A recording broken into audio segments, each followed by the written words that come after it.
All right, mate. So this is episode 11 of the Legs 11. Yeah, I know. And I know we've been talking about this for quite a while. I think we were trying to get you down here in last November, but you got COVID, I got COVID. Yeah. And glad, thanks for doing it, mate. No, my pleasure. I've been looking forward to this one. My pleasure. Bloody good. Yeah. Cool. Yeah, so... Set me up. I can remember when I first asked you about it, you're like, in time. So, no, it's good, mate. Didn't think I had anything to say. So, for everybody that doesn't know Ivan, you're sort of the man around Hamilton. I don't know about that. Yeah, come on, mate. You've been here. Everybody in the music industry knows who you are around here anyway, I reckon. Mm-hmm. So you've got the Nivara Lounge? Yeah, Nivara Lounge. It was resurrected in 2014. I was actually there from 2012, but the liquor licensing laws were changing from 2012 to the councils to do all the licensing, so they took a bit longer in Hamilton because they waited to see what all the other councils done. So I just had a little cafe there until my license come through in 2014. And it was resurrecting the same venue that I was at in 1997, which was called JBC, Jazz Blues Concept. We can touch a bit on that as we carry on talking. But Nivara Lounge is something that I was dying to resurrect again because I just love live music. And from 2014 till now, although we've only got 2 more years on that premise at the moment. Is that were you... Well, that's definitely happening. So we might as well get the bad news out of the way, shall we? In the beginning. Yeah. So what I mean by that is what's going to happen on the site, and includes 5 of the buildings around, is actually fantastic for the city. Don't get me wrong. It's just not good for me on that premise and that there. You know, big bucks come in and they're going to build a high rise there, which includes some different retail and some apartments and offices, and of course when Nivara Lounge is underground, that's going to be obviously for car parking, etc. I don't know who's actually won the contract. They're still dotting the I's and crossing the T's, and I think it's an Auckland company that's got it, and it's a big project. And I might actually just contact the CEO as soon as I find out and say, is there any chance that we could be rebuilt back down in the basement? Yeah. Because what Nivara Lounge does, it suits where it is. I mean, I'm going to look for another venue, but and I've had a look at a couple, but the financial constraints are pretty major as far as setting up a new place at my age. And wanting to have another loan, etc. Plus, I just love the underground scenario. Yeah, it's a good place. Walking down those stairs, you know, you're going to the Nivara Lounge. Yeah. So it's like so just going back, I mean, I can remember as a JBC, you know, it's the first time. Jazz Blues Concept that stood for. Yeah. I remember even talking to the council back then, because there was no such thing really back then as all the LED lights. So I wanted the original. I had to source the original. The light. What do you call them? The fluorescent light, not the fluorescent. I know what you're saying. Like they're like neons. Neons, and they are very intricate with all the gases in them and stuff like that. So we actually had a saxophone in the doorway, halfway down the stairs, that flashed, and I had a big sign on the roof, and I wanted to have that flashing, and they said, no, you can't have it flashing because cars will crash. Looking at it, I said, I haven't been there, but have you ever seen it? Las Vegas? Yeah. And now we've got big billboards over the place, so time change and stuff like that. Yeah. And there was only one apartment in the city then that was in the building next door to us upstairs. Yeah. So to get all the JBC, as Nivara Lounge is now set up, I had to pay for them to go to a motel for a weekend because we had to put bigger stairs in the middle of the room for fire exit, which is fair enough. But of course, couldn't make too much noise because they weren't used to people being in the city living and having to put up with construction and stuff. Now it's all go, isn't it? We've got cranes everywhere. Bloody cranes everywhere. Which is, it's good for the city. It is. Yeah. But so JBC was my little dream of having a live music venue. I worked in corporate before that and saved up enough money to start it up and that there. The unfortunate thing, it would still be JBC to this day now if when I didn't open the doors in 1997, a little thing come along called the internet. And now we've got podcasts. But so what happened then? People started living vicariously through the internet a little bit more, even though it took a lot longer to get online, you know, to get into the computers. Yeah. And so live entertainment of many sorts sort of faded a wee bit. And they had all these movies in that there. But in going back to why I started it, I just love live music, live entertainment. I've got 5 sisters, 2 of them are in their heaven now, wherever they are. And but they used to drag me out to concerts when I was younger. I think that was to say to mum and dad, "Oh, we'll take Ivan, to a festival or something." Okay, then, because thinking they'll look after him. I didn't tell what they got up to. They didn't do too much bad, but it just made me fall in love with live music. Yeah. And where was this? That was mainly based in Christchurch. That's where you're from? I grew up in Christchurch. I was born in Invercargill, but when I was 2, mum and dad moved to Christchurch. Yeah. But I've been more years in the Waikato now. Yep. And before that, I was about 3 years playing rugby and managing some bands in Kirikiri. Oh, okay. I did spend a year when I was 18 in Melbourne, and I remember that year because one of my sister was there, and that year, Australian Crawl released Boys Light Up. My Sex did computer games. I saw the Angels at a local bar and things like that there. And days, right? and I was 18. I was allowed to go in. I wasn't going in to get drunk and that. I was going there for the music, but it was still 20 to 21 to drink in New Zealand. So I flew across there, and I was legally allowed to go and see all these bands without having to go to a festival or something like that, or a big concert out there. I mean, back in Christchurch, I've seen, through to my sisters and that, taken me out to the Birds and Mr. Tambourine Man, I've seen Leo Sayer, a younger Elvis Costello, and David Bowie in the 70s, and the Beach Boys and all that there in the early 70s. It's and that there. funny, I just mentioned the Beach Boys. I think my dad went to see, if you can believe this, it was like Tauranga Town Hall, Roy Orbison and the Beach Boys. Oh, fantastic. And this is way back when, Fantastic. And he said, like, the Beach Boys were so good, they nearly upstaged Roy Orbison, eh? Wow. Yeah. I did that. Yeah. Well, I saw them in the mid 70s, and that was at QE2 Park, and that was built in 74 for the Commonwealth Games, and I think they're probably getting towards the end of their tether then, but Brian still had a wee tiff and had to walk off. I think that's part of the repertoire of the songs in that there. I mean, I remember that same place I saw Rod Stewart sing there, and leopard skin leotards. And David Bowie, wow. And as you can see David Bowie later on in Auckland and that there in the 80s and that there, and it was amazing too. But I've had some really lucky artists I've seen in that through them. So you can thank my sister for dragging me out to concerts. And that there. And that's what started the dream, And that started my dream of I wanted a live music venue. I wanted to be. Well, I didn't want to be what I'm doing now. I'm still doing the work for it. I thought I'd have my own little table, whiskey and watching it. But that still happens. That still happens.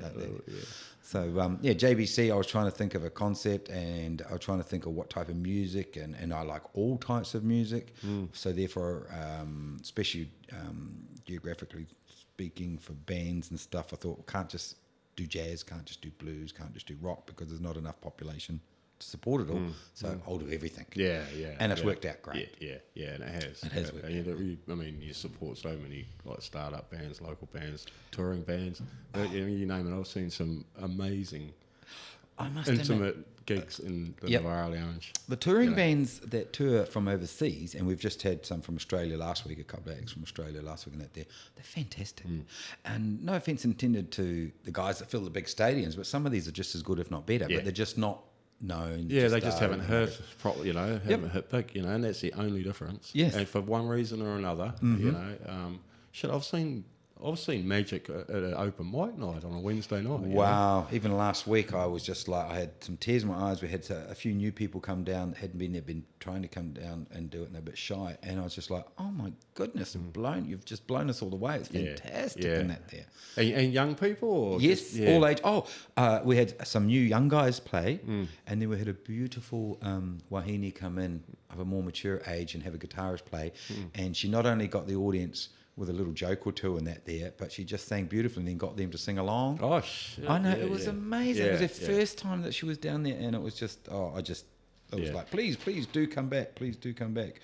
And we, so I'm turning a page here if you can hear that. I was trying to remember some names, but my left-handed writing's not good on my hardcore diary there.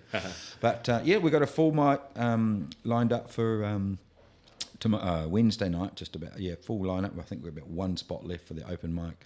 And we've got a lovely married couple, Harv and Von. They're some of my favourites. They haven't been down because they're more mature. And I'm not saying old, they're more mature, but they've been keeping away because of COVID. But he plays classical guitar. And she'll sing along to it, but she'll give you the history of the songs and things like that she's singing. And people just love it, of all ages, like that, as you're saying it. Amazing. Just amazing. It is, I've seen some really good. And, I remember being down, one of my favourite ones down there. I saw... think it was Liberator Suede in the Motel 6. Yeah, and they had, but not only that, you had a opening band called Grandiones, a little punk band, brother and sister act. Yeah.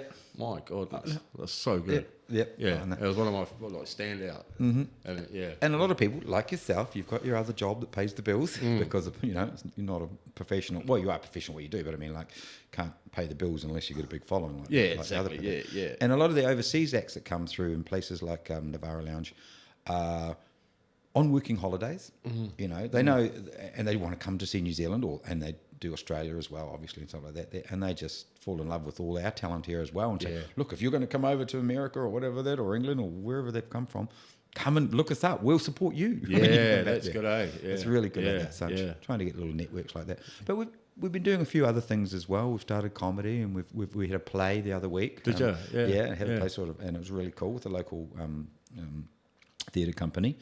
And we're just looking at a few different avenues of things. Yeah.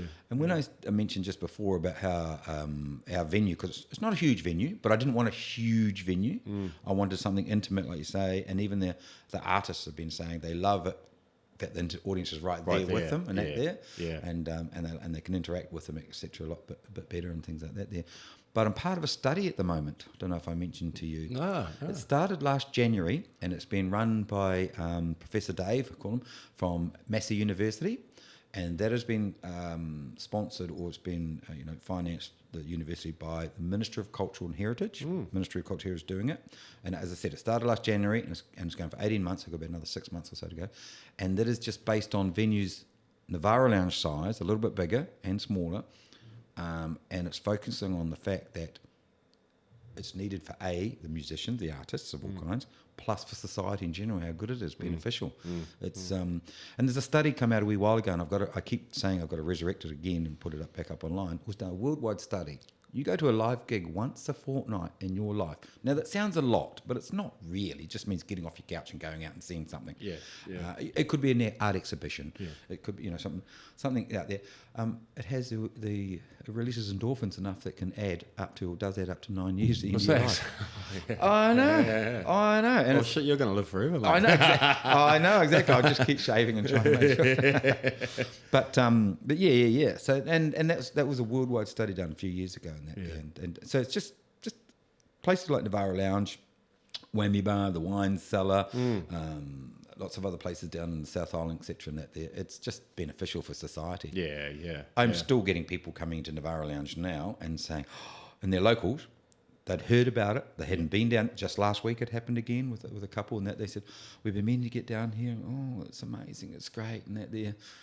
And then I get a little bit depressed when I say, well, you better come a bit more before the end of 2024. Yeah, I'm not going to be there. Well, I mean, hopefully you can talk those bloody big corporate buggers into letting you have a space. Yeah, well, hopefully I can paint a picture that says, hey, look, it'd be good kudos for you if you build it and rebuild us back into to a basement that there. But I am looking at other venues as well as a backdrop in that there. But as I said, financial constraints might stop that. But I will not get out of the music industry. Do something there, whether it's going back to managing bands and setting up one-off shows and things like that we used to do. Years ago, I remember when I was working with Mr. Daryl Monteith and Wayne Lim, Moses Hokatea, who's passed away, and I'm very sorry, I can't remember the other guitarist's name, but it was a band called Whisper Scream. Daryl now owns Smash Palace. Yeah, right. Over in Gisborne. So he's got his own live music venue over there and that. Yeah. But we did different things around New Zealand. We actually called it, we called it Hum back then, and we nicknamed it Hum with a wee logo, and there is a Hum now, which is a radio podcast and that there that's run through Free FM, but for only New Zealand music and 50% Waikato music only. Yeah. But we said our Hum, this is back in the late 80s, early 90s, this is before Nivara Lounge was created. Hamilton's unemployed musicians, or Hamilton's unheard musicians. That's what we did. We had a bit of a laugh about it all the time. But in those days, before the internet, I was doing the bookings, and I got a phone call from the Rolling Stone magazine that was sort of running out of Auckland, like did reports. I said, can you send us your gig guide? Because I was doing the bookings for about 17 different hotels around Hamilton and different venues and that there, because, there wasn't the internet, there wasn't a new movie coming out, there wasn't Netflix and things like that there. So people went out a bit more to live music, as they did. I used to fold up about 1,200, 1,400 sheets of A4 paper with a 2-week gig guide on it. Right. Drive around on a Sunday night and drop it off at burger bars and service stations and places like that. Yeah. And people would get up to the counter and pick it up and see what it was. And life was lived out of the newspaper. Yes. Buy, sell, and exchange. Yes. Yes. and flyers. Yeah. I mean, we've got all the help we've got now. There's no excuse for not finding something. No, exactly. It's all right there. You just got to look for it. That's right there. I mean, I'm getting to be a bit of an old person, but I'm learning how to use Twitter, Instagram. I've got a Facebook page. We've got the website page we've got there, and that, mind you, you can get lost down it, so be careful about that rabbit hole. And it is. I mean, it's I think if you can get lost down that rabbit hole, all right. You can. But the first thing about it, first rule of business is people got to know that you're a business, right? So, yes. So for that, it's pretty good, I actually sent a wee email off to the department at the Facebook, which I'll probably never get an answer back from Silicon Valley, but I was saying, can you guys stop changing the Facebook page so much? We're getting older and you're going to lose the market of people that use it for effectiveness and that there. Because, for instance, they used to have a little line at the top for events. Now you have to push either the About button or the More button. Yeah. So I think I've learned how to pin to the top of my Facebook page on the feature section, the weekly gig guide, which I'll tell you about that in a sec, and also the events section. So you open that up, and then it will give you a whole breakdown of what days different events we've got on. Yep. And then you can click on them and do your ticketing links, or find out about the artists and say, oh, I like that and that there. But if you do like the Facebook page, it means that when we do put an event up, which could be in November, could be December, whatever, it'll ping up on your page and you go, oh, I like that. So you can make it, save it, and then you can make yourself remind you in a month out, week out. But we've got people that don't like being down that rabbit hole. So we do send out, I do a gig guide, which I'm going to be doing later tonight. Sometimes it's Tuesday. If I'm really busy or tired, it's on a Wednesday morning. But I try and get it out before the first gig of the week. And that goes out to over 2,000 people that are not interested in Facebook, but they'll answer their emails and they'll look at the gig guide. So I've pinned that to the top as well.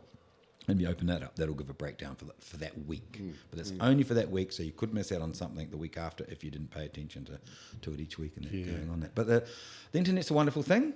I just hope people don't keep living vicariously through it too much. Yeah, that's it. I mean, it's some people live their whole lives through it, right? Yes. Yeah, and it's easy to go down that rabbit hole, but it sure is. Yeah. And so, like for bands booking.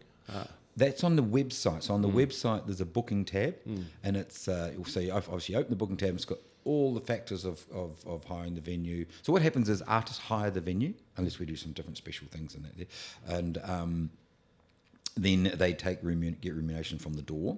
But when they hire the venue, we've got a really cool sound system that comes part of it, so they don't have to bring their own or hire that. And it also comes with a sound person too, which is a good bonus that knows the room, and we all get set up with sound check, pretty cool, and they just love that one-stop shop and things like that. Yeah. And I can vouch for that.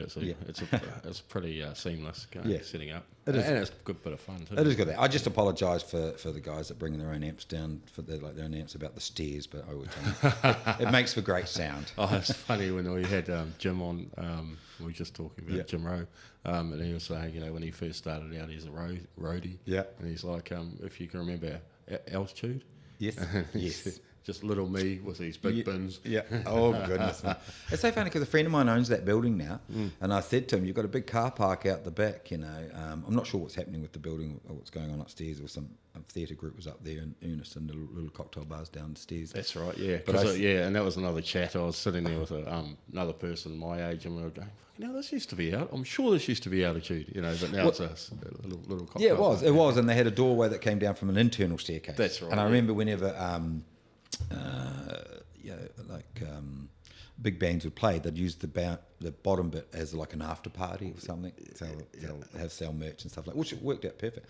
But I said to them, what would make it easier for the artists upstairs there? You see, you got the big car park at the back. You could build a mezzanine car park, make some more money on the levels, but one of the levels goes even with that back door. So they just can pull in there and straight in. I mean, that was my big dream with the building where I was in the 90s, and that there when I was there when Nivara Lounge with JBC. If I could own the building, I'd put a little dumbwaiter to that corner there to lower all the amps down, stuff like that there. Yeah. I'd take the back out behind the building and have that roller door so that bands could lock their cars or vans in there at night time and have an apartment on the roof for them. So that's that'd be cool. Being an idealist and that. Yeah. Hey, buy like a lotto ticket now and again. So one day that might happen. You got to dream. It's all part of the fun of playing at Nivara, man. I mean, I can remember getting a car park at probably about the Wintec. Three of us like had an amp and a guitar and a snare drum and a bag of cymbals. Yes. It's all part of the fun, man. It is. I mean, you can pull up to drop off things, but you just can't park out. But I know what you mean. And hopefully it's not raining too much. Oh, I know. No, I love the spot where it is. It's quite funny over the years. Some people say, "Oh, you're off the beaten track." I said, "Yeah, I know. I'm right in the middle of the main street, about 20 feet from it." And, and then somebody said, "Oh, you need a sign out in the street." There is one. No, there's not. And I took them out, and they walked right past it. It's funny. I mean, you got to have a laugh. Yeah, you do. Meaning, I think people are just subconsciously a little bit shy about being embarrassed about not knowing it's there now and again until they found it late in that there. Yeah.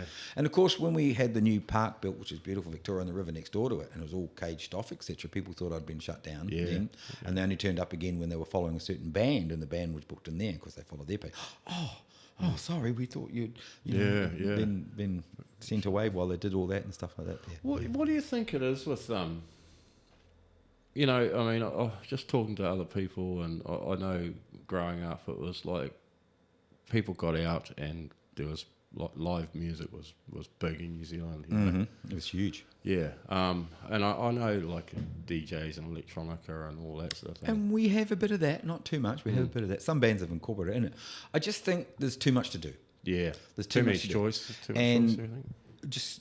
I'll cut back to that in a wee bit, but right now in this instinct, because of COVID, dare I say it, the Mother Nature, what she's been doing and that there, and she rules supreme, of course. People are used to staying at home at the moment, you know, and they're just a little bit weary, a little bit, you know, cautious about going to certain places. And of course, we're in a basement, but we took all the precautions where possible. Yeah, no, I know, yeah. I got ridiculed a bit for keeping it going a bit longer. Yeah.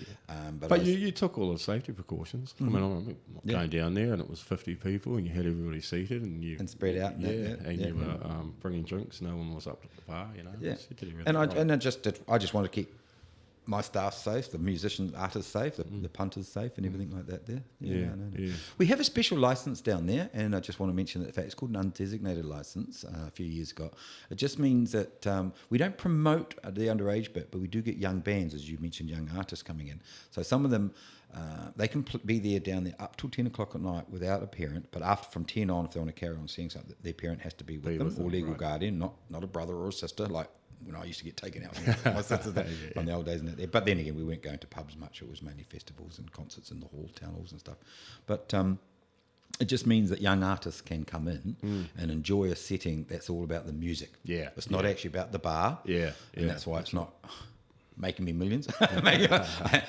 It's there for I'm there for the love of it. But I just want people to know. And then parents have been coming in seeing their young children that they've only heard in the garage or their lounge or their bedroom, and then realising with the full setup and that, they should see them swell up with pride when they see their kids on their offspring full on stage. and a sound man and things like that and the lights and the action and it's really cool.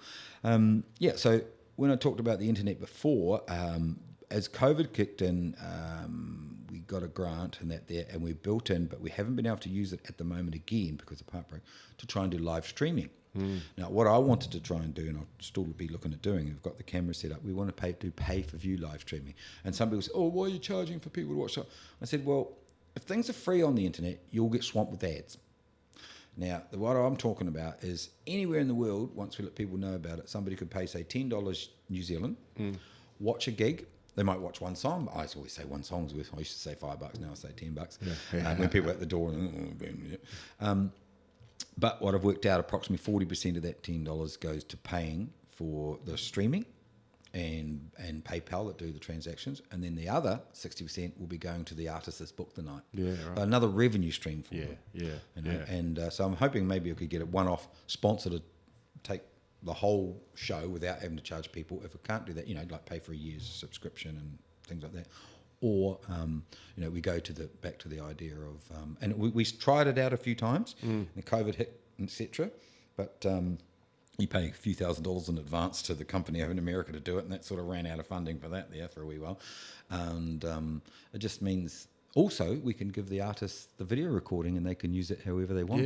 Yeah, for promotion and all that sort of promotion, stuff, critiquing themselves, you know, things like that. Yeah. We did a recording for somebody for the play. We did one night. We did a recording of the play. They got the rights to do it, just that one. They're not allowed to put it on TV or anything, but they're going to use it to critique their acting. Yeah, okay. So like record it as on film? Or? Yeah, we filmed it. Sorry, filmed. Sorry, I should say filmed it. It's quite an intricate thing, and also you have to pay somebody. We've got a video booth that they sit into, and you've got to make sure you're lining up this mixing desk sound with the video recording, so that it doesn't look like, you know, so it's not. They must be pissed off now because everyone's doing it. That's right. They were ahead of their time. They were ahead of their time. Early, mate. But they're all. But then again, when you go to live, I want to see it live. It's a different story now when it's all online and they can do that. They can do their movies like that.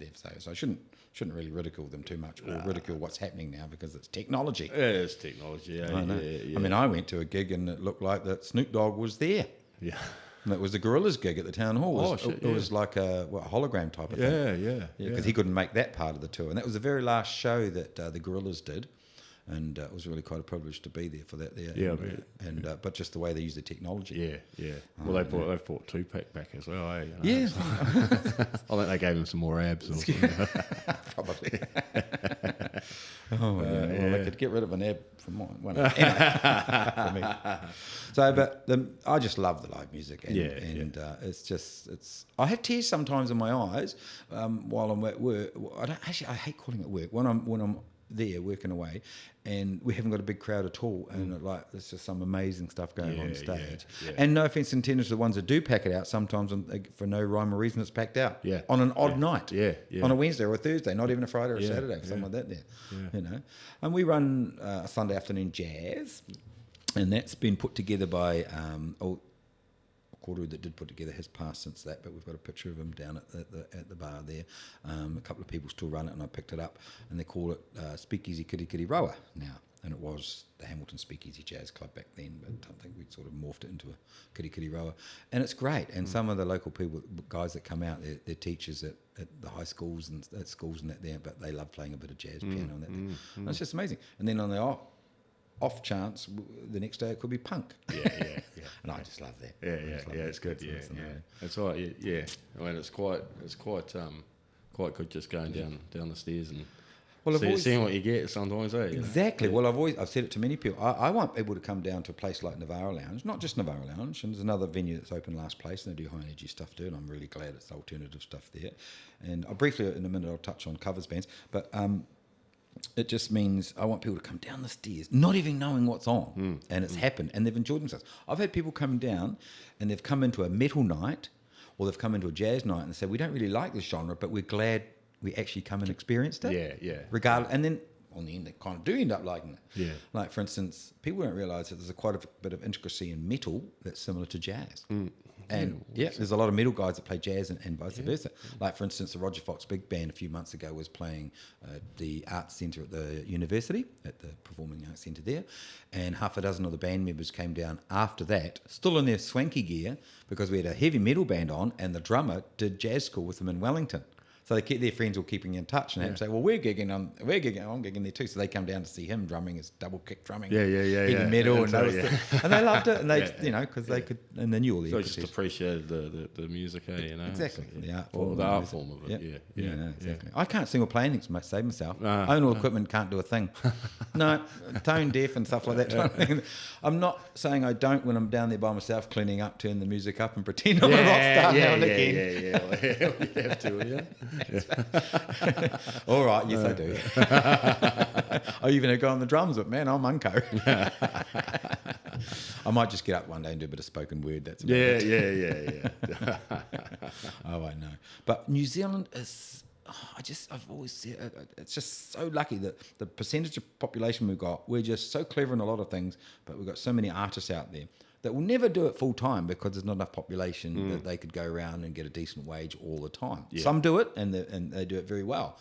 And we've had artists that have come and played at Nivara Lounge that are too big for Nivara Lounge now. And I accept that. I've always tear in my eye again when they've gone and booked the big stadium area or a bigger room or something. And I understand that. I understand that. We had a nice little interview done of Kimbra on about the 19th of December. She came down, and Jesse Mulligan, and for the project. Yeah, it's on TV3 and 7 out there. And they were talking to those two. They interviewed. Jesse was interviewing Kimbra because they're both from Hamilton. Both went to Hillcrest High. So Kimbra was back home from New York. She's touring either North America or Europe right now. And but she played at Nivara Lounge at JVC when she was 7. Yeah, I think you've told me that. I think I had told you that. And it's because her father, Ken, is a doctor, and I was a medical rep. And I said, I'm leaving the profession to go and follow my dream. And he goes, what's your dream? And I go, I've always wanted to own a live music venue. And he goes, my daughter sings and plays. And I said, bring her down. Bring her down. Yeah, so once we'd opened up in 1997 and Kimber was 7, Kimber didn't remember it until I reminded her. But she'd come down about 2015 to visit because we had a Play It Strange gig on there, which is the trust thing done by Mike Chun. And he's the head of that trust. And it's called Play It Strange, and it's all to do with youth music, the high schools, etc., and that there, and they put a compilation CD out of different artists from around the country, and then they go to the provinces periodically. They've done 2 down at Nivara Lounge, but COVID's killed a wee bit more, of where the ones in that area will come and do a concert. And Kimbra, and it was just before Christmas in 2015, and Kimbra didn't even know it was on, but she went into Mexico next door, and somebody spotted her when they came down. Oh, just saw Kimbra. So I ran up there and said, you might remember me. Luckily, Ken, her dad, was there, and a manager, and they came down and saw all the young ones that were playing for this time, cool. And Kimbra was on the first CD that they did years ago, right. And it was so, you should have seen a lot. I've got a picture on my phone of she came out the front. And this is before the park's built next door, and there's an old car park, so they're all standing out there getting a photo with Kimbra. I thought that was really fantastic, and saying, "Well, Kimbra's played on that stage." Mind you, 1998. Wayne Mason came down there. I don't know if you know Wayne, but he wrote the famous song. So 1998, he's on the stage. It's the first time I've played my song by myself solo. And I put a wee round table on the table with a glass of red wine for him, and he was singing his song he wrote called Nature. Shit, yeah. 2 years later, it was voted by all his peers as the song of the millennium. Yeah. Of course, it was, I think, Formula and Don McGlashan that made it more famous, the song more famous, like What Happens in it. Out there. So that was. He's been back a few times. Wayne is in different bands and stuff like that. Cool. And different, and he's keyboardist mainly, and that. So that was pretty cool. So did you like back, say, going back to 1997, and you've got the venue, you've like, have you had experience in booking and all that sort of... Before that, yes. Well, I used to manage some bands. Yeah, so, right. Yeah, so you knew the industry. Yeah. Well, I knew then. Well, I didn't know the business side of it, and that's why I didn't last very long, because I paid cash for everything, and they opened the internet up, and then business went down, and I didn't know about cash flow and that there. So I finished just before 2000. Went away, worked again, got enough money, and then got asked by the venue owner to come back after they had a few different clubs there that wasn't live music per se. Yeah. They had some big things going on there and stuff like that there. Like we resurrected a motion gig, which was JBC, was 3 or 4 different venue names for different people coming and going over a year or 2 each time before I came back in 2012. And Motion had Tikatani playing, so he came back and did a Motion gig there at Nivara Lounge not long ago. Yeah, it was, yeah. Oh, sorry. And he loved it. It was great. And they resurrected the original ticket. It was actually a bloody good night. Yeah. Tikatani didn't last the whole night. He said, I'm getting a bit old for this. And across the hotel, across the road. It's just like we had The Other's Way, which was with the dudes from Coconut Rough and their names from Split Ends, and who else from that there. And it was their first gig of the tour. And they're in the 70s now, something like that, early 70s. And after the gig, they go, oh, it's the first one, we've got 5 more to go. They loved it, but they were tired. But they had a great time, and it brought out all the people that had, seen them when they were younger and stuff like that. Yeah, that's cool. No, it was cool. But it's really nice when we have got bands that come back. We had some bands on over the weekend that started when they were 14, 15 there while they were at Wintec doing music. Oh, a bit older than that, on school band and that there. Now they're 18, 19, and they've come back and they're really cool and they're polished. And, and just loving. I mean, we had bands down there like Trinket. I don't know if you know Trinket. No. They changed their name to Datsons. Oh, the Datsons. Yeah, it's from Cambridge. So where they first played as Trinket down there. They became more Datsons, more famous as Datsons in the early 2000s and through and overseas stuff. But Dolph and the boys and that there, they were only young whippersnappers when they were on stage down there. I'll tell you what gets me about, like I've just, again, of the odd time I've just popped in and there'll be some, like a young musician on stage and just the skill level. Yes. Whether it's a vocal or guitar or some drummers, But I mean, There are so many talented young people, you know. It makes me realise I don't want to learn because I'm not as good as them. I'll never be as good as them. Banging away for years and years. We were talking the other night because we had a young band from on Thursday called the Allophones, and they were from Dunedin. And in Wellington on the way up, they were lucky to get there actually because they went across, played New Plymouth. They went across and played Napier, and then they just went over to New Plymouth before they come here, and Cyclone wiped out the bridge. They went over half an hour later. Jeez, They managed to get out. Like that. So that's. But anyway, what I was trying to say is they picked up a piano accordion, a really nice one, in Wellington, and they'd never had it. But by the time they got to Nivara Lounge, they incorporated it in their last song. And he was off stage walking around with it, and it was pretty cool. We've got no one. And now I just started to tell him about a man called Yogi, who's passed away now, but he was from Ngarawahia, and back in JBC days, he was one of the best piano accordions in the world, sponsored by I think Yamaha or and all the other piano accordions sent him out. And he even upstaged in Russia, the supposedly at the time the best Russian piano accordions playing. As a young lad, he got invited to open for him, but the main act got a bit shitty because he upstaged. He always got to watch that one. He should have listened to. He should have gone to play something like this. I only did one song. Yogi was a lovely guy in that. I mean, he did. Was it Jean-Luc's Oxygen in that, and it was all cordless. It was all wireless back then, and I was amazed seeing a wireless thing like that. And he walked out the main stairs, what's still going, and then down the other stairs in the middle while he was playing. It was quite a packed house, and it was really cool to say that. So I was telling the young guys about that, and I said, well, we see if you can get that one wireless and start doing things like that there. And of course, their eyes lit up saying, wow, that's cool. And these guys are only in their early 20s and stuff like that, even though they were 6'8". I blame all the growth hormones in the food chain. That's right. But when you're saying talent, all three in the band, it was a tight three-piece, got up and switched instruments. Doesn't that piss you off? I know. Well, not me, but mate. I know. And when they walked in, they saw we've got a lovely upright piano on stage that belongs to Tim, who is one of our sound men, but Tim's also a musician in his own right. And when he was about 2 years old in Wellington, that piano was sitting in friends of his mum's and dad's house. It was offloaded in Wellington from a cruise ship out of London in the 50s. It was the double iron back piano for the jazz band on the thing, and for some reason or not, it got offloaded in Wellington, and these people bought it, and Tim was like a 2-year-old, put his fingers on it, ching, ching. Years later they gifted it to him, and it went from Wellington to the Hawke's Bay, and then it came to Nivara Lounge via Tim and that there, and the police plays, and they walked in and go, these young guys, oh, you got an upright piano, can we use it? Sure, mic'd it up. They even had their own Lord as well, though, there. So and just all three of them just moved around between songs like that. It's great to see. It is great to see.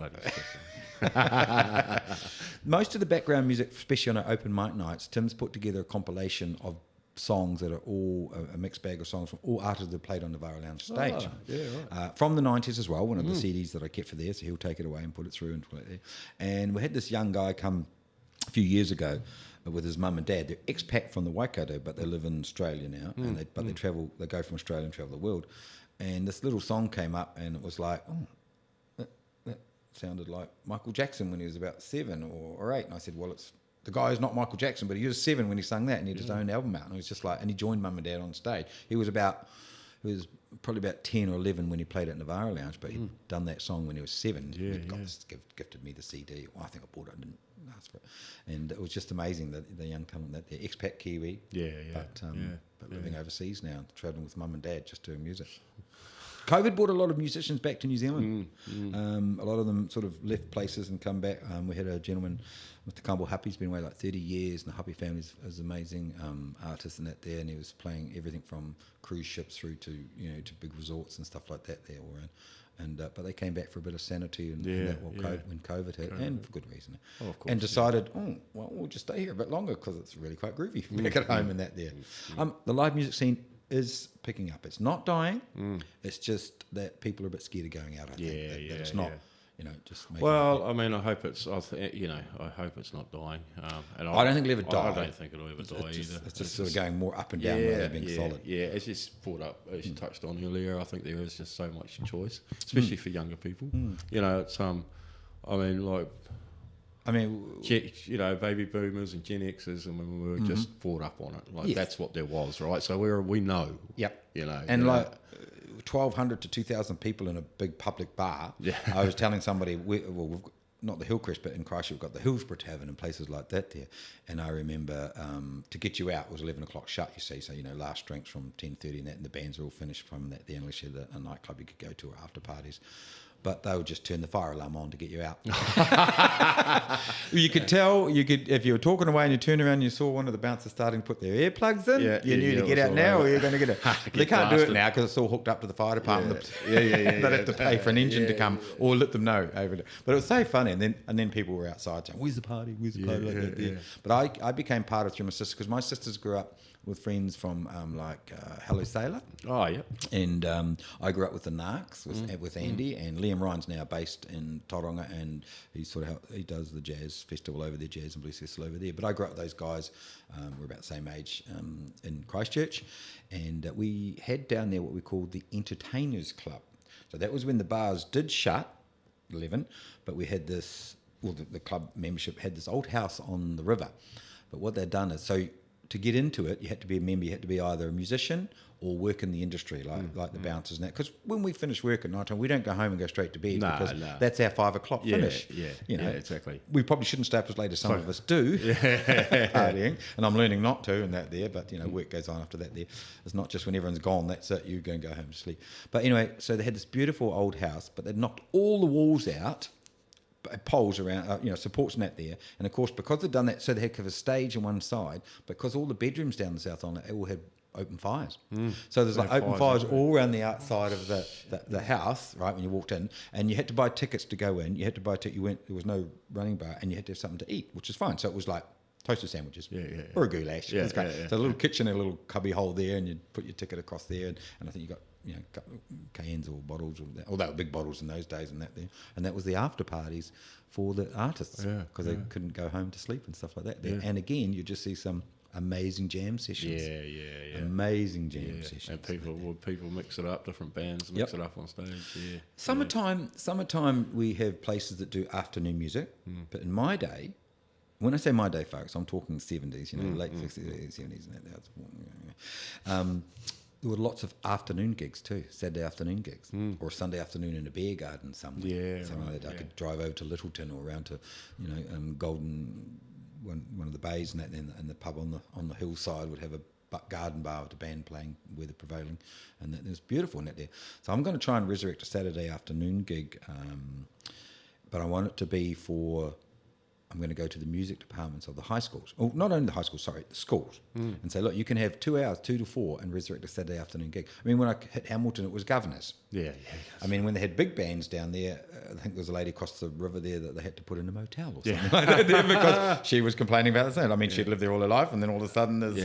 well, not all of a sudden. Definitely, It's going to go well. Governors. I've seen some cool bands in there too. And they'd have the barbecue going out the side there, and you could go and buy some sausages and things like that there. Gosh, you remember Head First? Head First, yes. In fact, who's the band that's saying who ate all the pies? Because they had a good one there and that. So getting back to what you said about did I know the industry?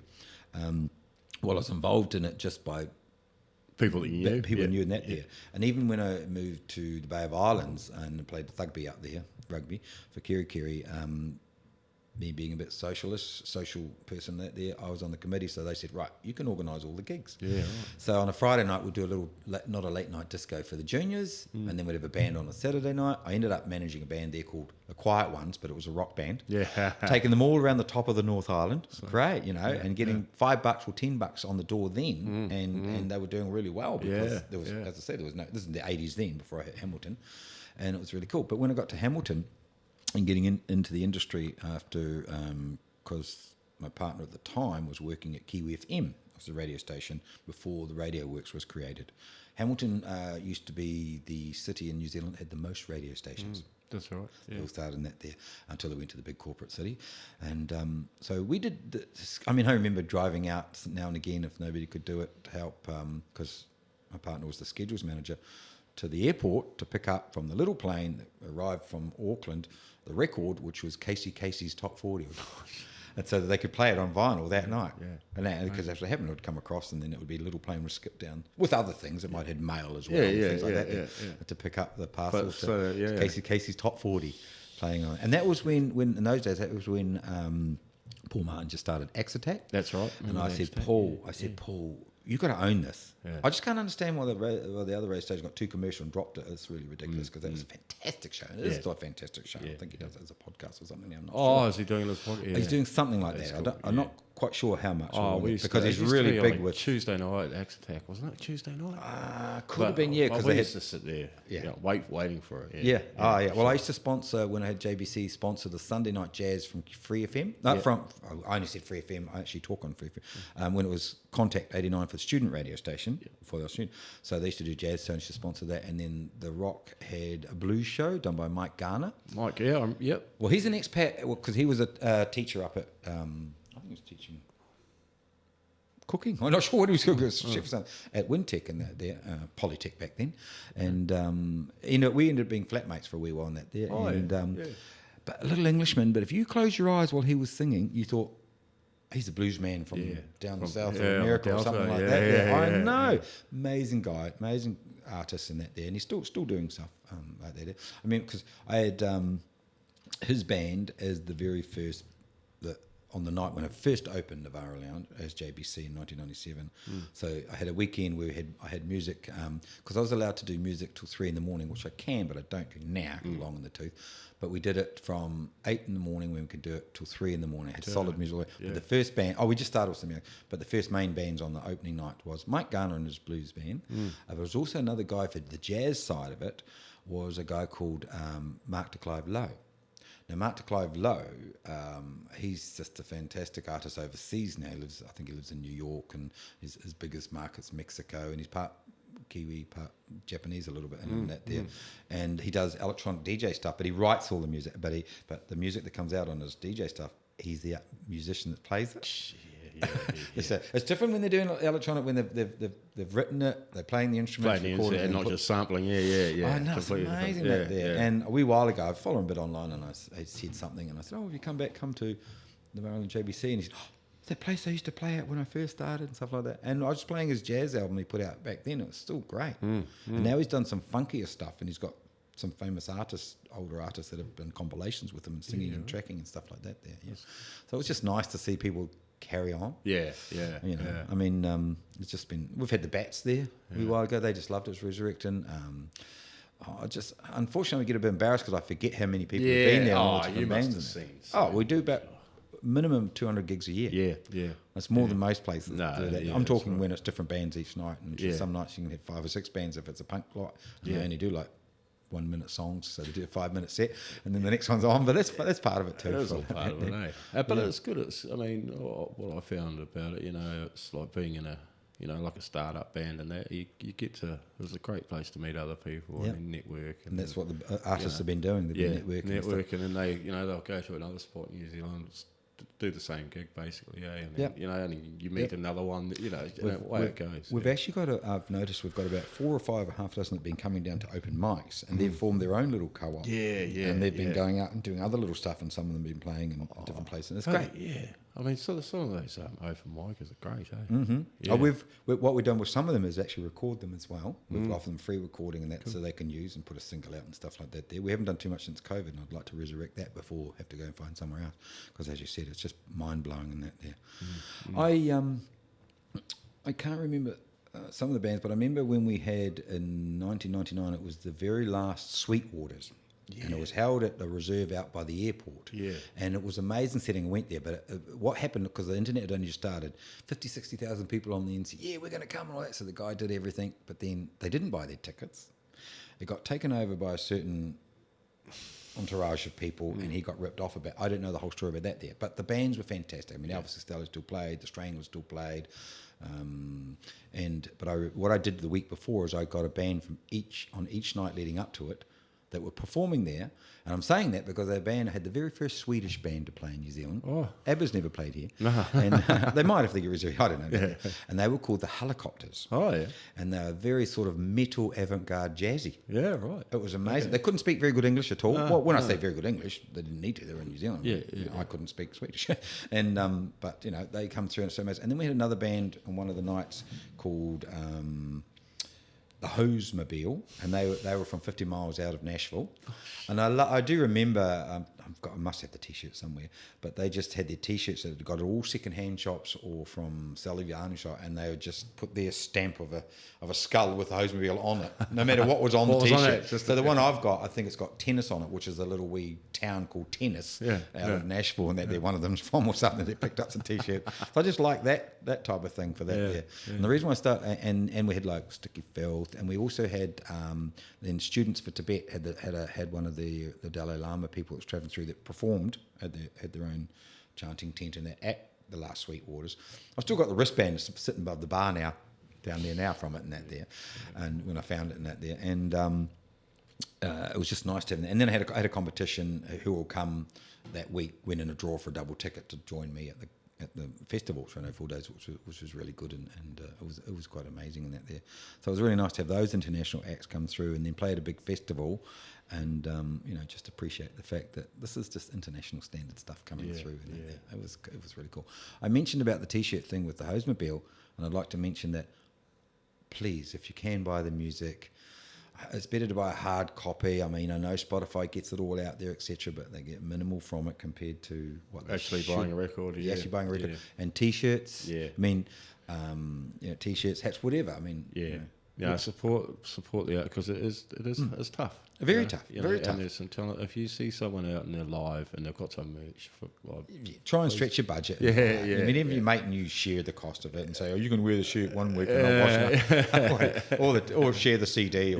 Somebody actually sold some cassettes the other day. It's cassettes.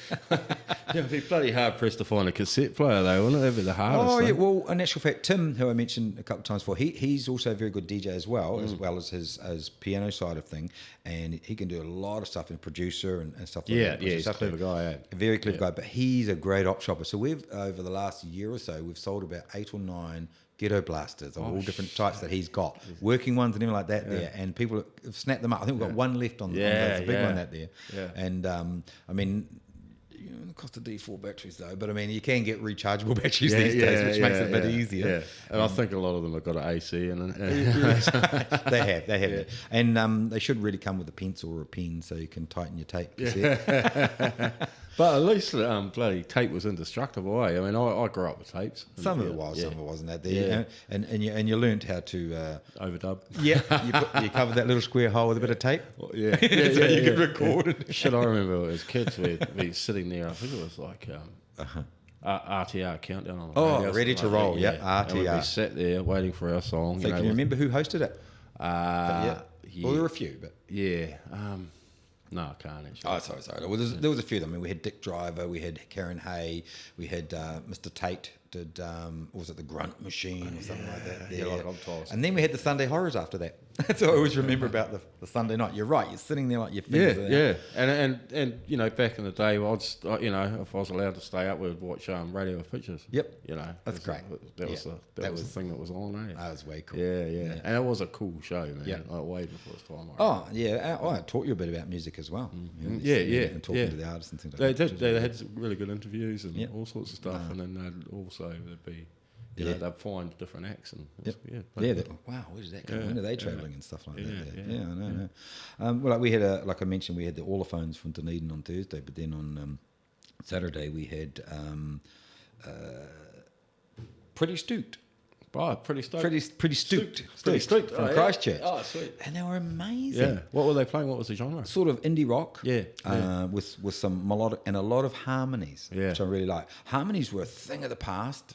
Then they died, but they've come back over the last 10 years. They bloody should. Exactly. Should never have gone. Yeah. I really like it when you've got multiple voices in a band. Oh, it's really just cool. layers it up so well. Yeah, it does. So that was another thing that sort of went away a bit and then come back. I think technology. Some people, we don't need all this. We don't need it. But really, when it's down to raw live on stage, it's great. Yeah. And I tell people when they say like, I love it on stage. Even I don't love it, but I mean like, say a guitar string breaks, that's live, and you see the band will carry on or something while they're quickly trying to get that in. They might be playing a couple of notes on other strings while somebody's trying to help them get that. That's drop a drumstick. There's so much you can happen. Yep, exactly. Yeah. No. So, get out there and support live music. I just love it, and you will too when you see it. And as I say, it just gets you doing things, releases different endorphins. Yeah, for sure. They say that if you go out to a band and you're happy in that, you'll have a dance. If you're feeling a bit sad or that, you'll understand the words more. Yeah, and help lighten the load maybe. And there may be something that's not in your wheelhouse at all, but if you might listen to that song on the radio 100 times and it doesn't mean anything. But if you actually go down and see someone play it in front of you, and especially at a venue like yours, and how you're close, and you can see the artist's eyeballs. Yeah. You're that close. And see how they play the instrument. Yeah, see how they play the instrument. It's magical. And that's live. Yeah. I've never been a fan of artists that I haven't seen anything on stage there, or somebody did swap for an old broken guitar. I don't like seeing artists break up. Musicians, the big ones on stage, the instruments, because I think you can't make the music without that instrument. You're just being dramatic. It may be effective, or you've owned your own 100 guitars because you're a big. But the average show doesn't. No. But seeing it live and seeing how they play things, and quite often with the old piano, we can take the sides off it and that there, and you can see the intricacies of something. Because when I had Nivara Lounge at JBC, we had a 1906 3/4 baby grand Kramer piano. It was lovely. So 3/4 wasn't too big for the stage. It was great.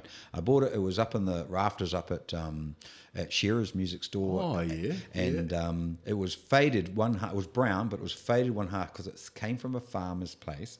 And it used to sit in the lounge in the big bay windows. And as the sun went round while they were out tilling the fields or whatever they're doing, it just faded half the piano. Cool. But we did it as a matte black. And it went to one of a friend's place, a silent partner place that had JBC at the end. And now they've fully restored it. And it's worth more than the amount of money we lost with the business. Because it's beautiful sitting in the house out of Tamaroo. But shiny black note there, and it's really nothing beats those. The piano was but it's just beautiful to have the lid open and just see the intricacies of the piano. Especially if they restored it like that. It's amazing. I know. Yeah. And vinyl, vinyl's always still the best. Yeah, it is. Yeah, you can't beat the sound of it. You can't. And if you've got a good record player. Yep. And a good amp and some decent speakers, you just cannot beat it. I know, just don't let the kids run around it. No, that's right, yeah. Just look after it. Look after it, kids. I know. Hey, do you know we talked about cassettes before, but do you know what the first commercial record, I always learned a while ago, and I believe everything I'm told virtually. Don't let the truth get in the way of a good story. But what was the first vinyl that was turned into the first commercials to sell CD when CDs come out? Oh, okay. And they said CDs were indestructible. Yes, well, they're that's not. Right. Yeah. That was the biggest scam in the music industry, It's like they was lucky if they last you a couple of parties. You have to buy it all again. Yeah. It was a Frisbee, or it was a coaster. Okay. It's a fairly famous musician, and he's not long been out here a while ago. Right. He's getting towards the end of his career. Well, I wouldn't say he's more the end of his career, but he's, And he's a solo? Yes, known as a solo artist, but always had a big band with him. And I'll give you a clue, it's not Elton John. Okay. Friend of his. Right.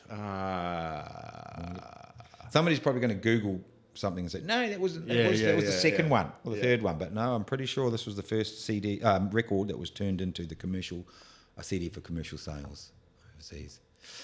And I've seen this artist. I've seen him two or three times. Billy Joel? Yep. Hey, good on you. I didn't hear that because I knew it'd come out, and I was just thinking, yeah. And that was the 52nd Street album. Yeah, right. And that doesn't seem like that was long ago. A lot of people don't. It's a really good album. Yeah. Really good album. Yeah.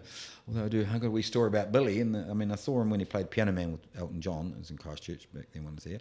But also, actually saw Elton John separately when he introduced his wife. They got married 2 weeks before in Melbourne or something. She was up there. But I saw Billy Joel when he turned 40 years old at an indoor big stadium in London, and Christy Brinkley had dropped him not long before, and he comes out and goes, I'm single at 40 and single. And I'm going, well, I wouldn't be ragging about that. No. One of the hot, beautiful, most... What did you do wrong? Elton had thrown him a party in Paris 3 days before from turning 40 and that. But the concert was fantastic. Oh, yeah. So his 52nd Street album was the first on vinyl, No, the first from vinyl to CD. The not so indestructible. Yeah, not so indestructible. Bloody hell. But I mean, CDs are still good, and I still have CDs in my little car.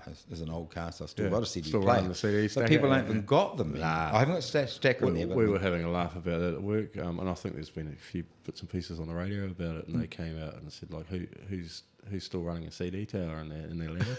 Yeah. And it was quite a laugh. It was just the black one with the wooden top. Yes, yeah. Oh, linear on the side, peeled away some of the brown ones. Anyway, but it was cool. You had heaps of stuff. For your cassettes and everything. Yeah. Even in the cars, when loading up the 6-stacker in the boot,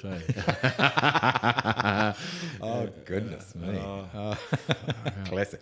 Well, I mean, we grew up with the radiogram with stacking the 45s. I remember it was quite funny talking about listening to music at home, and all my older sisters, all the magazines, David Bowie, the Beatles, Beach Boys, everything were all around their bedrooms and that there. And we had the stereogram in the lounge and the radiogram and that there. And I've got an old radiogram down at Nivara Lounge. It's not going, but it's really cool, and it's got a pull out reel to reel, and it's got a record player on it as well as that there. And but anyway, back to when Mum and Dad could afford a record player, proper one, and speakers. But I remember my dad listening to a horse race on a Saturday afternoon or something like that there, and he was right beside all the knobs, and he's going, "Oh, can you kids be a bit quiet? I can't hear my race." And we said, "Dad, the speakers are now on the other side of the room." Because the stereogram only had it all in one. But the speaker's on the other side of the room. So, "Dad, the speaker's on the other side of the room now." Don't be smart. He'd shuffle over and put his chair beside the speaker there. But, just the way things have changed now, and you've got all these USB sticks and that. Because we can have artists will come in even on an open mic, and they'll put a USB stick in, or put their little laptop or their phone, they'll plug it in, and then as backing music for them to play if they don't have a band, which is really cool. We can now record for the bands on a USB stick, and they can take it away. And just straight off the desk. It's amazing. It is amazing. So, I mean, even this thing. It's like you put it in. It's got a SD card in it. It And it's as much as pressing record. Nice. Bloody monkey who drive it. Honestly, But nice. I mean, when it first when you went out of like actual analog desk into Pro Tools, or I think Cubase was the first one. I don't really know the terminology for them. I've still got an old analog down at Nivara Lounge. Have you? It's tucked in behind the desk there. It's got a cloth over it in case the other one breaks down and we can quickly plug it in. But I'd forget how to use it. But I was a little sound man for a wee while. Oh yeah. I'm not a sound man, but I would fill in, and I could do the analog desk. Yep. But I can't do the laptop. I mean, it's a wee iPad now. I know. I see Tim rocking around with it. And it's not that big and not that unreal, but he can do all the levels. Just like it's amazing. Pitch control, everything in that. Yeah. But because of that system, somebody else can come in if they've got their own soundman, and they can put it on their own laptop. They don't need to use ours. They just program in, put it into that thing there, and wireless it, bang, it's in there. Wish I knew how to do all that. It'll come. Well, come on down and watch over the shoulder if you want. Yeah. I'm looking for another sound man. We just lost a good sound. Well, we didn't lose him. Andrew from a band called Death Nair has been with us for a wee while, and graduated Wintec and that there, and now he's just graduated out of university. He's a school teacher now, and has scored a really cool job in Auckland. Yep. And so unfortunately he's not doing sound for us now. So we are going to be starting to look for somebody in that. Is Harley still doing a bit down? No, Harley's gone more independent. Yeah. He went out and did some other things in that there, and I think his own personal music with his band, which is really cool. Achilles Complex. Well, is doing pretty good, and they're moving around a bit. So their weekends are taken up with that there, and they're doing good recordings. And they played not long ago, and they're coming again soon with another band next month, I think. And just another band of artists that started on the Nivara Lounge stage from Wintec and that there, and really cool. Yeah, and it was good. I was driving home one night and I heard them on the rock, so it was bloody kudos to them. Mate. Yeah, exactly. Good. No, way cool. Yeah. No, really cool in that there. Yeah.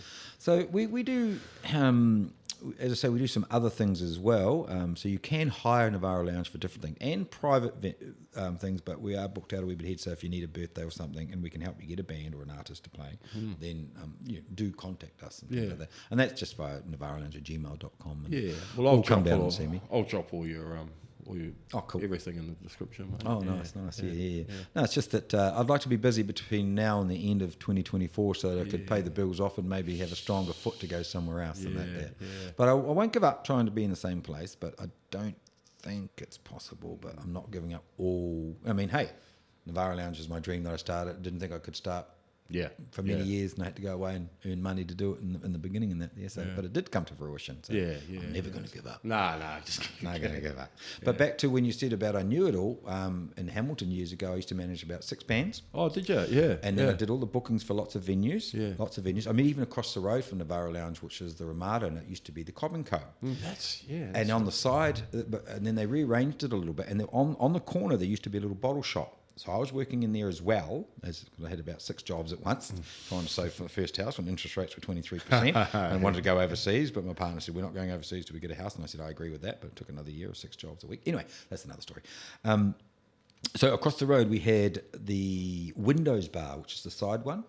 And when I say I was doing the bookings for it, and they had a white grand piano in there in the middle of the room. Bloody remember. But then right next door to the bottle shop, there was the filling station, which was the little bar. And in that little bar was a little stage in the corner, not very big. And I used to put bands in the afternoon, but it had a half a Mark 1 Zephyr above the bar, which was the DJ booth. So you could get up there and the DJ would play. And then in the back bar, there was another stage at the back of the big restaurant, which I worked part-time in there. I learned how to make a traffic light. Don't know how to do it now.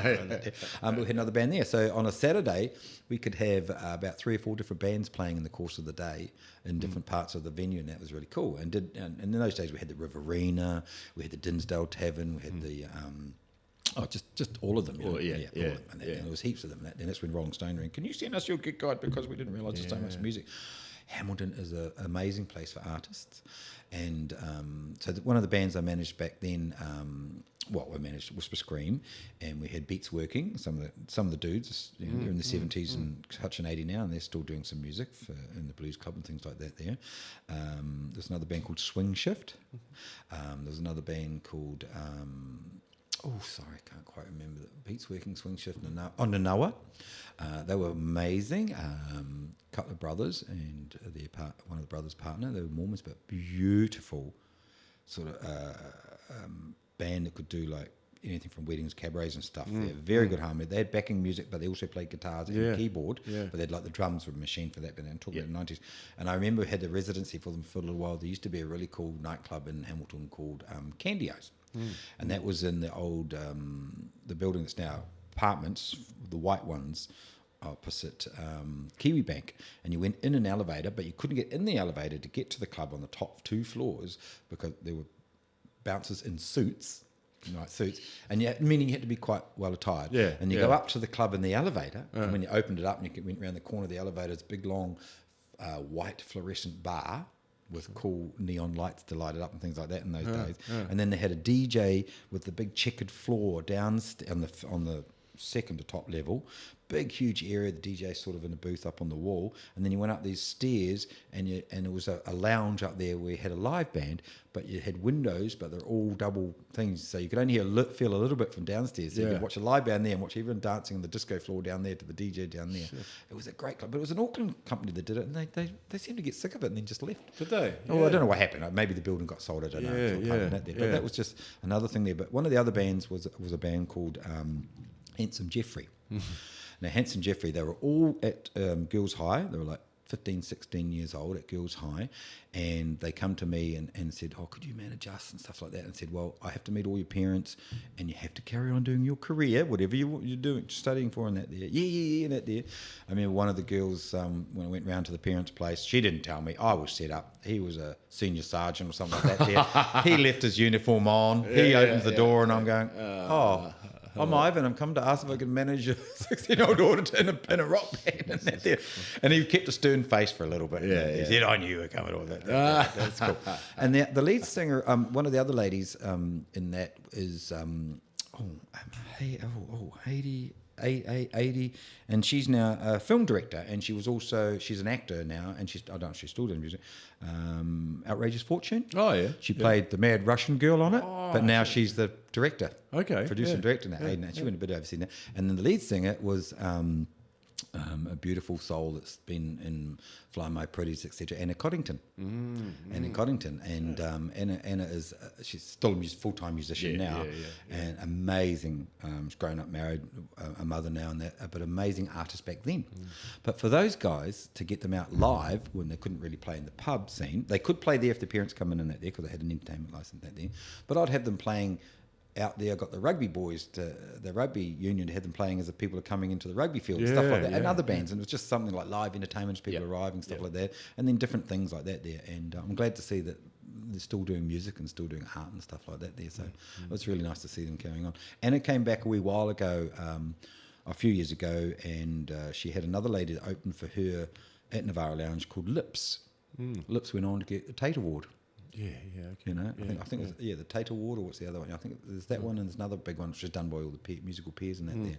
So it's really cool having these people on there and then stage, and then get things like that. No, amazing, awesome. Just amazing. Yeah, because I mean, geez, you run out of fingers to count all the startups there. Right? Yeah, you know. I can't do that. It's embarrassing. I mean, I had somebody come there, about a month ago and say, "You don't remember me? I've not long been back in town, but I played on your stage and it was really cool. Thank you very much." Back in the 90s. Yeah. And I go, "Oh, so I can't remember who you are." And I said, "No, you can't remember. I can't remember who you are until I realised when I got here. Hey, it's you." They just came down to the venue because they played there in the 90s. And didn't realise. Oh shit! I remember seeing back when it was JVC, and I would have only been about 18. Are you allowed to swear on here? Yeah, you can swear. Yeah. Not that I'm going about it. It's independent media, mate. Oh, okay. Yay. No one's editing us. Great. Another good thing about the internet. So JBC. Yeah, so I remember seeing they were almost like a genre. It was almost like WOMAD type something. Oh, okay. Yeah, and it was I just remember the fabulous percussionist, and I'll say percussionist because she had a conga, and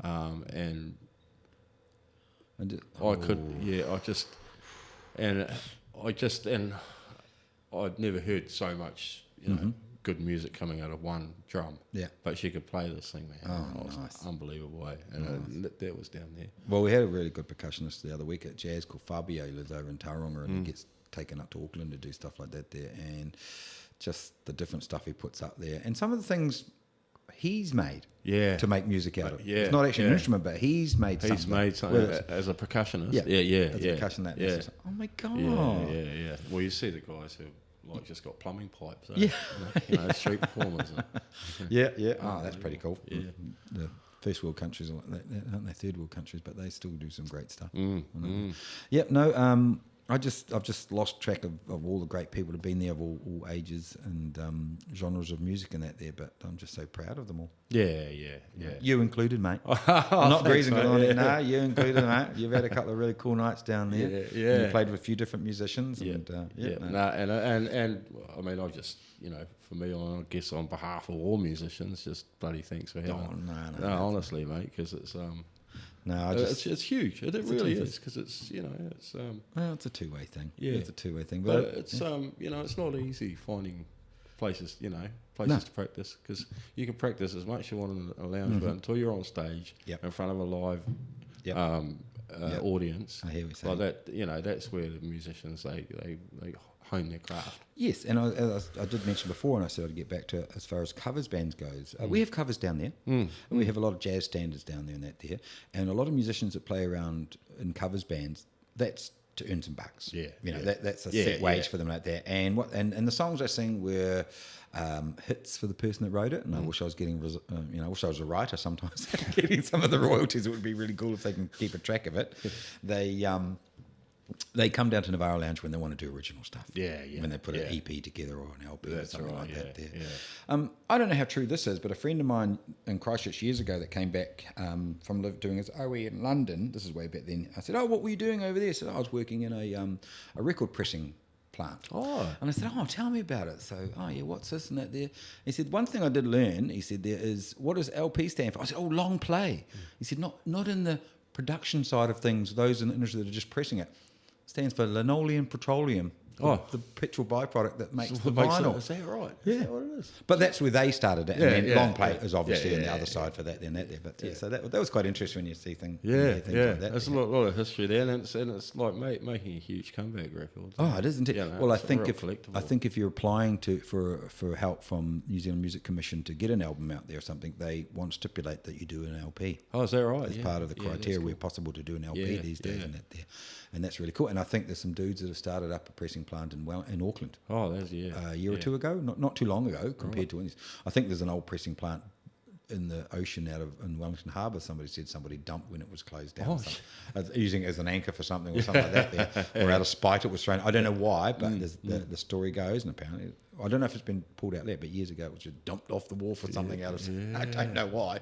It's funny because I grew up, like my parents, they had a record store in Whakatane. Oh wow, yeah, cool. Yeah, so I've got like heaps of way cool. And like Dad was, his era was the 50s, and then oh nice. So I've got all that sort of like Big Bopper and when I mentioned the stereogram that's down there, I bought it from a friend who belonged to his grandmother. She passed, and unfortunately my friend's passed since then from an accident.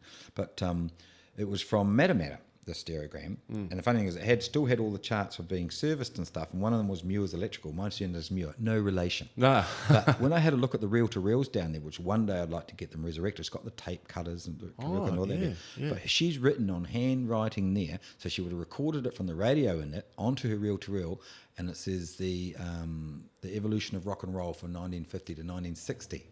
Yeah. So there's a recording of that on there that she's done off the radio. So there would be like, for the 10 years, they would have had some interviews of some of the, like you're saying, Big Bopper or maybe Elvis and stuff like that. Yeah, so Buddy Holly. I'd love to. I'd love to be able to get that to work again. But I'm not. I mean, it's fragile, so I'm not an expert. But there are people that can fix these things. I'm guessing it's going to cost a bit of $1 and stuff. And that. I'll get around to it one day.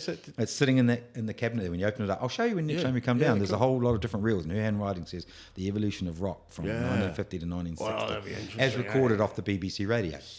Yeah. I know. Yeah. Oh, speaking of that reminded me of another little story if we've got time. Yeah. There's a lady that comes down, Sharon's her name. She still comes down to now, only for the jazz. Now, she's the same age as me, but she came down for the jazz back in the 90s, and she'd not long come to live in New Zealand, and she's from London. And she's a quiet, keeps to herself lady. She'll get a glass of red wine and just enjoy the jazz, which is really amazing. She started to come down with a pad and actually drawing sketches of the artists on stage too, and things like that there. And I said to her, oh, you love your jazz and that there? And she said, yeah.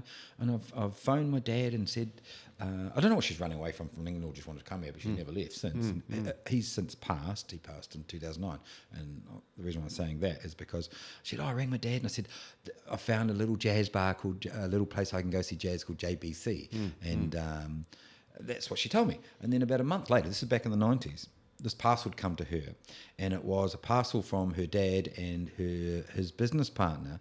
And these were the two guys that owned Ronnie Scott's. In London. So her dad was famous jazz. Her dad was Pete King, who was a tenor sax player. He was sort of like the business side of it, behind the scenes. Ronnie's the front man, the alto sax player, or whatever that there. And it was a documentary done, and they sent a VHS tape. I've still got. They sent a key ring of Ronnie Scott's, which I've still got sitting behind the bar, but it was made of the old sort of lead metal or something. So the little hole that goes from the key ring holder broke, so I wouldn't throw it away in there. And a diary of the day, a little skinny diary from Ronnie Scott's and that there. But this documentary was a 30-year documentary done on Ronnie Scott's by BBC, but it was filmed. And VHS tape had Ronnie Scott's handwriting on it about that to tell her. And she loaned it to me. And I used to play it on, because movie nights down there, I'd play it on movie nights. But my house, years ago, they got robbed and they took all the VHS tapes. Did they?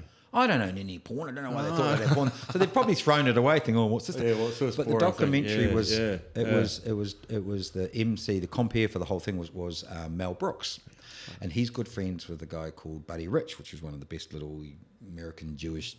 Because that's how he introduced him. He said he's walking down and this apartment, which is underneath the building. They go downstairs for some apartments in big cities, and the window was open, and he heard this, and he looked in, this drummer guy, and there was this little tiny. This was when they were young, sweaty Jewish man, which she found out later, banging away on the drums, and they became good friends. So it opened up with like Dizzy Gillespie and Aretha Franklin and all that playing, and Ronnie's getting interviewed, and so hearing that there.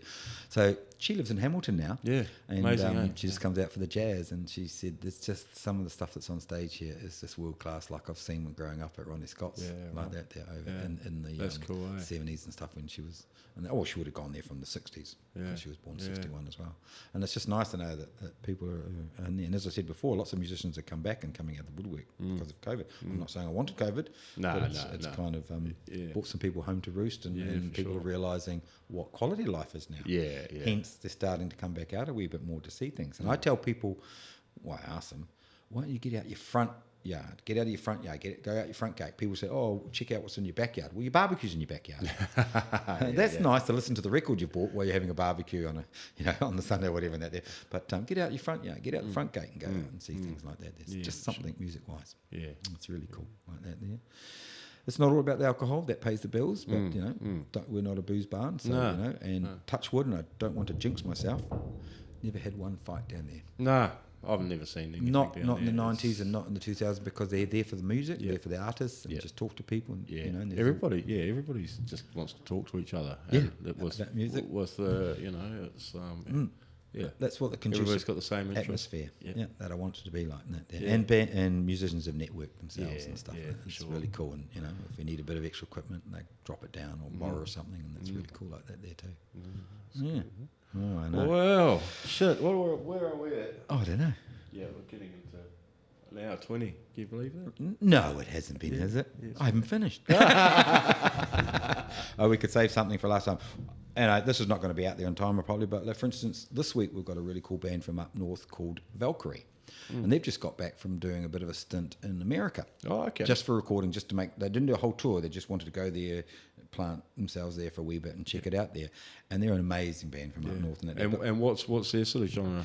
I would say they would be sort of summer rock original with funk. Yeah, cool. Summer rock with funk and that there. And but before that, we've got a new band I've never seen before called Silk Cut coming out of Auckland. And they're sort of an Auckland guitar band, and it's their release tour. And they're a new band, but they've opened for like the Hoodoo Gurus and Ride and stuff like that there. And Kurt that runs, but opening for them is Date Month Year, which is a fantastic local band. Yeah. Date Month Year, and they are so professional. Yeah. They are so professional the way they operate that there with their own getting their music out and things like that there. But the man that runs Plus One, Kurt, that's booked them in there, he's probably resurrecting himself again, but he's the bass player out of Stella. Oh, shit, yeah. And Stella played at Nivara Lounge back in the 90s when they first sort of started, because I went to school at Cashmere High School in Christchurch where the Runga Girls went. Yeah, okay. I didn't know them personally back there, but there's an affinity there. And in those days, in the apartment block, the Riverview Apartments in Hamilton, the top two stories in that were where the Edge and the Rock started.